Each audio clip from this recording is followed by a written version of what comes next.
Hello friends, कैसे हो आप सब। मैं हूं आपका दोस्त रवि वर्मानी। मिस जुड़ चुके हैं आपके अपने चैनल रवि वर्मानी गाइडलाइन शो में। हूं दोस्त एंड होस्ट रवि वर्मानी डायरेक्टर। तो हर एक गेम का अपना अपना एक रूल होता है, इसी तरह आर्टिस्ट लाइन में भी कुछ रूल्स होते हैं। अगर आपको रूल्स पता होंगे तो आप काम करते जाएंगे, अगर आपको रूल्स ये नहीं पता होंगे तो आप रुक जाएंगे। कहने का मतलब, अगर आप क्रिकेट खेलते हैं तो आपको उनके रूल्स पता होने चाहिए कि आउट होने पर आपने पेविलियन वापस लौटना है। कहने का मतलब यह है कि जो भी आप गेम खेलते हैं उसके रूल्स आपको पता होते हैं, तभी आप वो गेम खेलते हैं। इसी प्रकार अगर आप आर्टिस्ट लाइन में हैं तो आप इनके कुछ रूल्स हैं जो मैंने अपनी नॉलेज से निकाले हैं कि 3 रूल्स आर्टिस्ट लाइन में बनते हैं। अगर आप एक एक्टर बनना चाहते हैं तो उनके कुछ रूल्स हैं जो आपको याद रखने ज़रूरी हैं, क्योंकि जब आप एक अच्छे एक्टर बनने के लिए निकलते हैं तो बहुत सारी चीज़ें आपके सामने आती हैं, तो आप या तो पीछे हट जाते हैं या फिर आगे बढ़ते हैं। इनका फैसला जो होता है इन रूल्स के हिसाब से होता है। अगर आप इन रूल्स को समझ लेंगे तो आप आगे बढ़ जाएंगे, अगर आप इन रूल्स को नहीं समझेंगे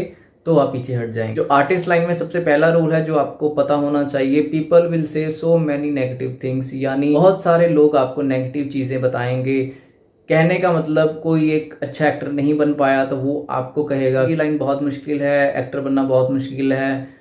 तो अगर वो एक्टर नहीं बन पाया तो आप भी पीछे हट जाते हैं। कहने का मतलब कि आपको बहुत सारे लोग बहुत सारी बातें बोलेंगे कि हम एक्टर बनना बहुत मुश्किल है, एक्टर नहीं बन सकते। आपको इस चीज़ को याद रखना होगा कि बहुत बार लोग आपको बोलेंगे, लेकिन आपको उनकी बात नहीं सुननी और आगे बढ़ना है।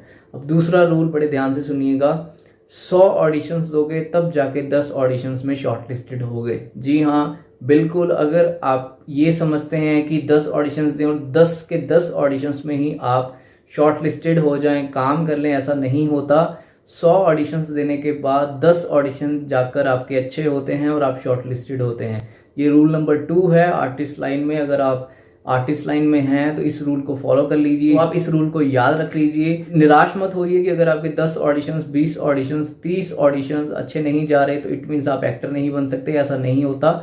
100 ऑडिशंस के बाद आपको अपने आप में निखार नज़र खुद ब खुद आएगा, और 100 ऑडिशंस में अगर आप 10 ऑडिशंस में सिलेक्ट हो जाते हैं तो आप अपने आप को एक सक्सेसफुल एक्टर मानिए, क्योंकि बहुत सारे लोग बहुत ऑडिशंस देते हैं। अगर उन 10 ऑडिशंस में आप शॉर्ट लिस्टेड हो जाते हैं तो आप अपने आप को सक्सेसफुल मानिए और आगे बढ़िए और काम करिए। तीसरा रूल बहुत ध्यान से सुनिएगा, जितना ज़्यादा आप एफर्ट्स लगाएंगे पहले 6 महीने, मान लीजिए आप एफर्ट्स 6 महीने बहुत ज़्यादा लगाएंगे, आपकी जो इनकम होगी वो बहुत ज़्यादा कम होगी।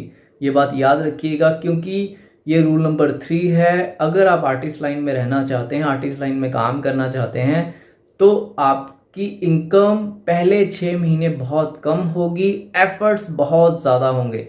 लेकिन अगर आप इन 3 रूल्स को फॉलो कर लेंगे तो आप एक कामयाब अच्छे एक्टर बन पाएंगे, क्योंकि उसके बाद आपको अच्छी इनकम मिलनी शुरू हो जाएगी।